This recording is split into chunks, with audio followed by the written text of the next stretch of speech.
Steeped in history and culture, and now a thriving global technology hub, Hyderabad is also India's premier Pearl City. It was thus apposite that over 1,000 teachers, teacher educators, researchers and academics from all over the world got together in Hyderabad and made the city their oyster from 3rd to 5th March 2012 for the second International Conference for English Language Teacher Educators and Teachers 2012, or TEC12 as its Twitter handle went.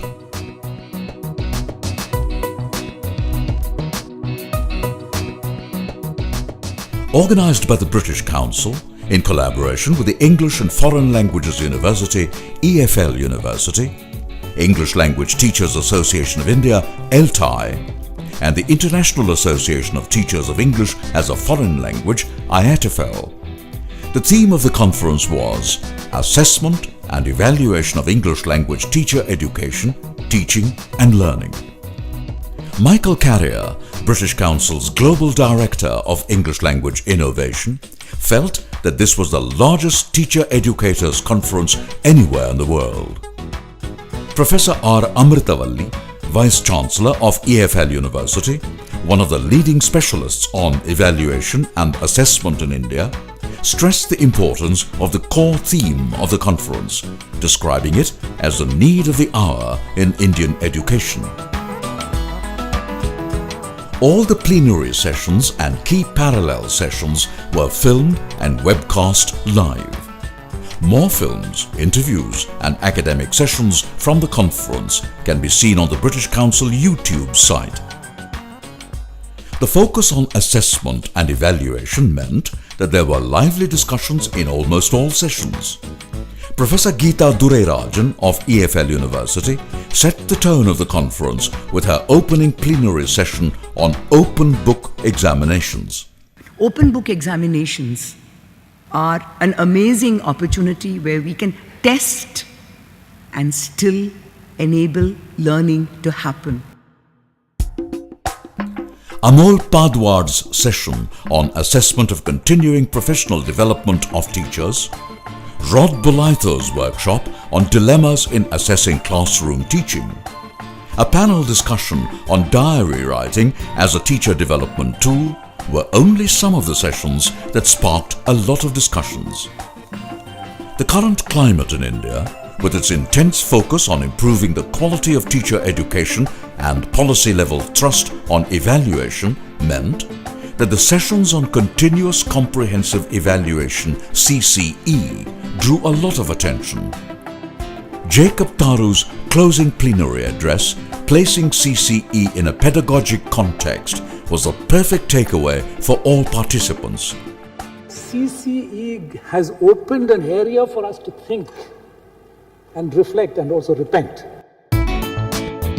And other sessions on CCE, for example, those by Adrian Tennant and Marianne Tudor Craig, kept the CCE issue buzzing and alive all of the 3 days of the conference.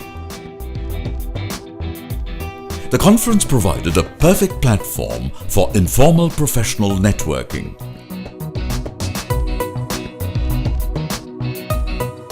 It's the first time many of them will have interacted with each other across the country. I mean, I had lunch today with people from Bihar, West Bengal and Assam. One of the striking features of TEC12 was the way the conference breached its physical confines and reached out to over 40,000 people through webcasts, social media platforms like Facebook and Twitter. All the plenary sessions and many of the parallel ones were webcast and were viewed by over 6,000 viewers in 48 different countries. While 83% webcast viewers were from India, USA, Pakistan and UK followed. If the second conference was an eye-popping, life-changing experience for Delegate Cherry Matthew Philippos, who won a British Council competition to be at the conference from Kerala, Padmini Borua from Assam, who had also spoken at the first conference in January 2011, felt that the almost doubling the number of delegates and speakers was a remarkable achievement, especially as the organizers did not compromise on quality of the content or the conference experience of the delegates. The registrations were relatively hassle-free, and as a result, delegates had a much better experience this year. On the one hand, we are really proud that we were able to attract so many presentations and well over 1,000 delegates. But logistically speaking, it has been difficult deciding on thematic organization of presentations, for instance, and giving everybody a fair chance in terms of time and opportunity to make their presentation. I think a conference like this is extremely valuable. I think that it provides opportunities for teacher educators and teachers to share ideas and experiences, to get some kind of validation for the work that they're doing in the field, and also to stop them from feeling isolated from each other and from the communities of practice that are taking place across the country. As the curtains came down on Tech 12, the big question hovering in the heated air of a summery Hyderabad was what would be the theme of the next conference, and not whether, when or where. The Tech series of conferences by the British Council and EFL University is turning out to be a great crucible for ideas, where pearls of wisdom can be gleaned by all who seek them, physically or digitally.